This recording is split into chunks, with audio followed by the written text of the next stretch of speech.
la segnalazione dell'assistente, come quella nel primo tempo su Nze. Bellia, Nze,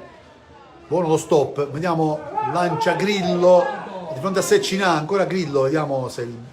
talento bianconero che salta Cinà, vediamo, Grillo entra in area, ancora Grillo mette mezzo Nze, pallone per Caruso, il tiro, il gol dell'Alcamo di Federico Vivona, sblocca la gara al quinto minuto, si sblocca la gara con Federico Vivona, con la complicità purtroppo di Di Maggio, sconsolato, vediamo il giovane portiere Di Maggio che si fa passare la palla sotto le ginocchia, quindi cambia il risultato al quinto minuto del secondo tempo. Federico Vivona a segno, con questo comunque buono il tapin di Federico Vivona di prima,